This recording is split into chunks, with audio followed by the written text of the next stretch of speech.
Bismillahirrahmanirrahim. Assalamualaikum warahmatullahi wabarakatuh. Innal hamdalillah nahmaduhu wa nasta'inuhu wa nastaghfiruh wa na'udzu billahi min shururi anfusina wa min sayyiati a'malina. May yahdihillahu fala mudilla lahu wa may yudlil fala hadiya lahu. Asyhadu an la ilaha illallah wahdahu la syarika lah wa asyhadu anna Muhammadan abduhu wa rasuluhu la nabiyya ba'dah. Allahumma shalli ala Muhammad wa ala ali Muhammad amma ba'd. Qala Allah ta'ala fi kitabil karim, a'udzu billahi minasyaitonir rajim. Wa ma khalaqtul jinna wal insa illa liya'budun.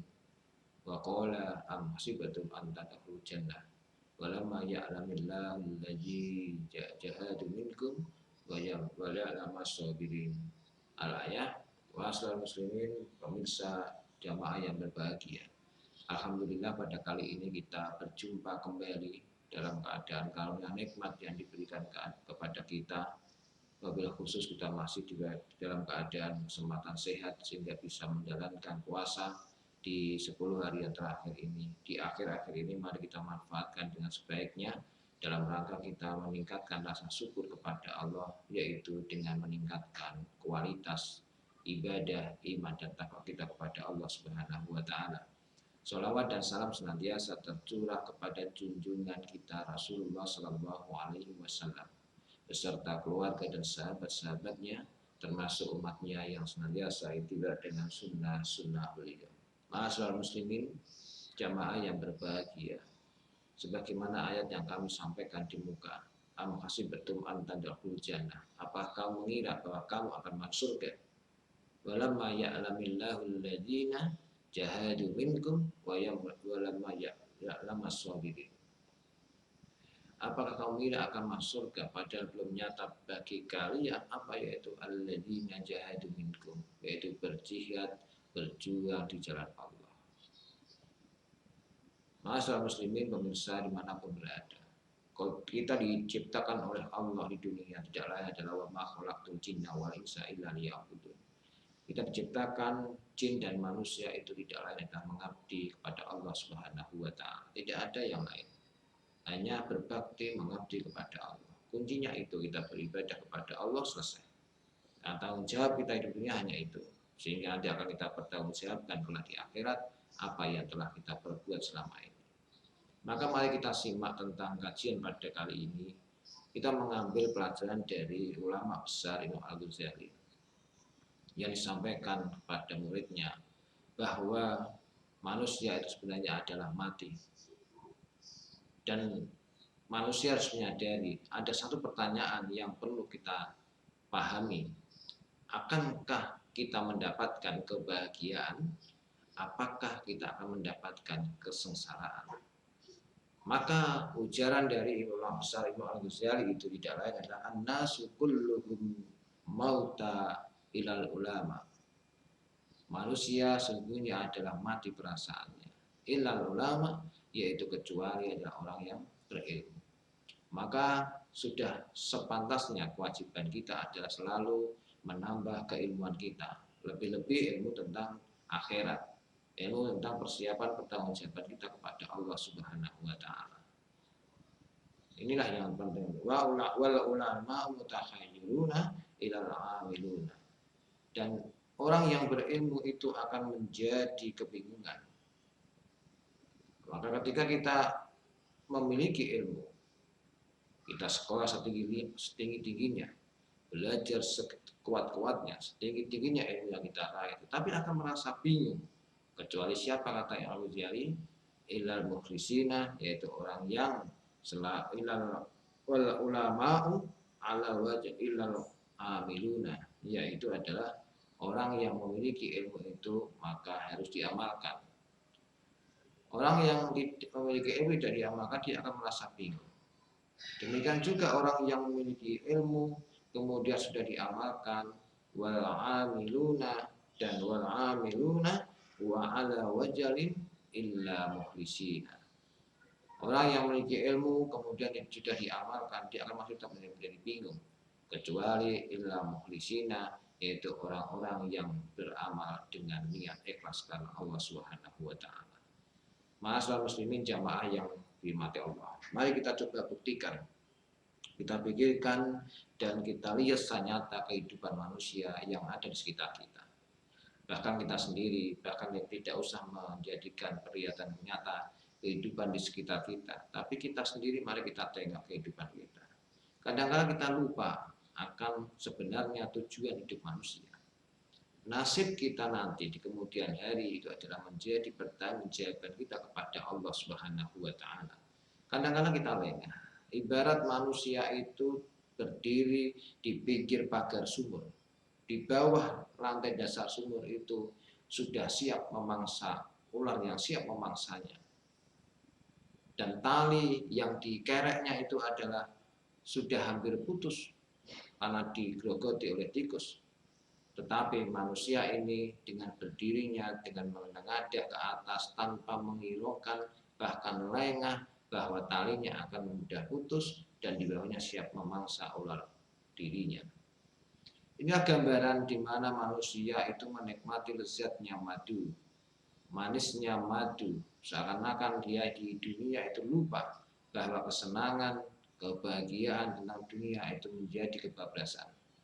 Lupa bahwa dirinya setiap tingkah lakunya akan dipertanggungjawabkan kepada Allah Subhanahu wa taala. Sehingga lupa tali yang akan putus, kemudian di bawahnya siap ular yang akan memangsanya dan lain sebagainya. Itulah gambaran kehidupan dunia, ma'asyiral muslimin jamaah yang berbahagia. Maka hidup di dunia itu sebenarnya hanya sekali. Dan itu nanti akan kita kekal abadi di akhirat. Dan semua apa yang telah kita kerjakan di dunia akan diminta pertanggungjawaban dari Allah Subhanahu wa taala. Maka ketika orang yang ingin aman, selamat dunia akhirat, maka selama itu mengikuti petunjuk Allah dan Rasul-Nya, maka umat Islam akan mengambil keputusan yang terbaik sehingga dunia dia selamat, tidak ada masalah, kemudian di akhirat pun dia akan tidak disiksa.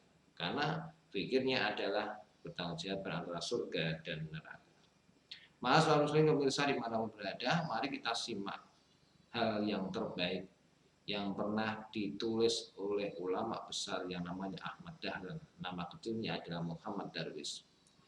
Beliau selalu mempersiapkan diri ketika sewaktu-waktu dipanggil oleh Allah Subhanahu wa taala. Beliau selalu mempersiapkan diri agar setiap langkah hidupnya selalu teguh secara langsung oleh Allah kepada dirinya. Melalui apa? Yaitu beliau menulis beberapa paragraf yang ditempel di dinding. Ketika dia melewati, dia akan membacanya. Ketika membacanya, dia akan teringat kepada Allah dan tidak akan mengerjakan di luar paragraf yang saat itu ditulisnya, saat itu dibacanya. Apa? Mari kita simak. Yang pertama, tulisan paragraf yang ditulis oleh Dahlan dan selalu mengingatkan hidupnya. Setiap melangkah, "Hai Dahlan, sungguh bahaya yang menyusahkan terlalu besar. Demikian pula perkara yang akan mengejutkan di depanmu. Dan pasti engkau akan menemui kenyataan itu. Mungkin engkau bisa selamat, mungkin engkau bisa tidak." Paragraf yang pertama. Maka Dahlan diingatkan tentang perjalanan hidup yang akan dilangkahkan itu, apakah akan selamat bagi dirinya, apakah tidak untuk akhirat kelak. Paragraf yang kedua yang selalu dia baca, "Hai Dahlan, coba bayangkan seolah-olah badanmu sendiri itu berhadapan dengan Allah tanpa ada pendamping. Yang ada hanyalah yaumul hisab, yaitu perhitungan dunia, surga dan neraka. Dan pikirkanlah, renungkanlah apa yang mendekatkan engkau daripada sesuatu yang ada di mukamu bahaya, dan tinggalkanlah selain itu." Ini paragraf yang kedua yang selalu ditempel dinding dan dibaca oleh Dahlan. Maka, ma'asyiral muslimin jamaah yang berbahagia, jelas bahwa ini menggambarkan kesiapan Dahlan sebagai makhluk Allah di dunia ini, selalu memberikan peringatan bagi dirinya. Mengertikah engkau akan orang yang mempertahankan hawa nafsunya, sehingga Dahlan tidak ingin mempertuhankan hawa nafsunya. Afara'aita man ittakhadha ilaha hawahu. Maka Dahlan tidak akan menjaga hawa nafsunya agar tidak terlampau melebihi batas. Maka Ahmad Dahlan selalu membuat peringatan, lengah kalau sampai terlanjur terus-menerus, maka itu akan menjadi sengsara dunia akhirat. Dan bermacam-macam cara ragam kehidupan manusia itu. Bahkan kita sendiri menjalani kehidupan di dunia ini begitu dinamika yang luar biasa apalagi di tengah wabah COVID-19. Maka jangan sampai kita sebagai seorang mukmin tergelincir akan lengahnya kehidupan, kebahagiaan, kesenangan di dunia. Tapi kita perlu ingat bahwa setiap langkah ini harus diingatkan apa yang akan kita kerjakan ini sebagai muhasabah kita. Mas muslim pemirsa dimanapun berada, mari kita bermuhasabah. Selama kita hidup di dunia ini, sudahkah kita bermanfaat kelak di yaumul akhirat? Apakah sebelum puasa kita masih sama statusnya saat ini? Apakah saat kita sudah menjadi puasa di awal, apakah masih ada persamaan? Ataukah ada kemajuan dari kualitas puasa kita? Apakah kita hanya sekedar puasa menahan lapar dan dahaga, ikut-ikutan yang penting berpuasa, tetapi tidak ada amal soleh, tidak ada amal ibadah di dalamnya, sehingga kualitasnya tidak akan didapatkan apa-apa kecuali hanya sekedar lapar dan dahaga. Ketika saat ini kita masuki 10 hari terakhir di bulan Ramadan, sudahkah kita semakin mendekatkan diri kepada Allah? Apakah kita semakin mendekatkan diri kepada urusan dunia, ke mall, ke toko swalayan, dan sebagainya?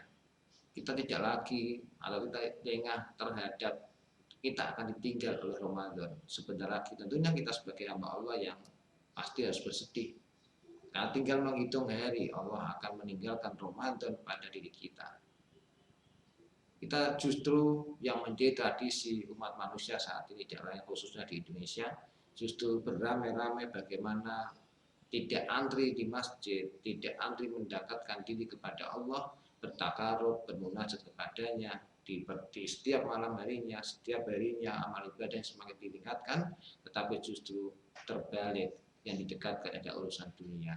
Antri membeli jajan di mall, di toko dan lain sebagainya, beli baju baru dan lain sebagainya. Itu wajar, tapi kalau berlebihan harus sampai antri dan sebagainya sampai meninggalkan kualitas seharian kita berpuasa di saat-saat ini akhir Ramadan, justru ini akan menjadi mubazir. Kualitas ibadah kita akan tidak sebagaimana yang kita harapkan. Padahal tujuan dari puasa kita itu tidak lain adalah la'allakum tattaqun, yaitu menginginkan menjadi hamba Allah yang bertakwa. Untuk itu mari kita saling menasihati, saling mengingatkan, mumpung ini masih beberapa hari, mari kita terus tingkatkan kualitas kita. Maka dengan meningkatnya kualitas iman dan ketakwaan kita di mata Allah, maka insya Allah cita-cita kita menjadi hamba Allah yang bertakwa, yang muttaqin itu akan terwujud. Ma'asyiral muslimin pemirsa di mana berada, demikian yang bisa kami sampaikan. Semoga tentang kehidupan ini bermakna bagi diri kita dan bisa mempersiapkan kelak untuk kehidupan yang kekal abadi, yaitu di alam akhirat. Nasallallahu fathun qarib, wastabiqul khairat. Wassalamualaikum warahmatullahi wabarakatuh.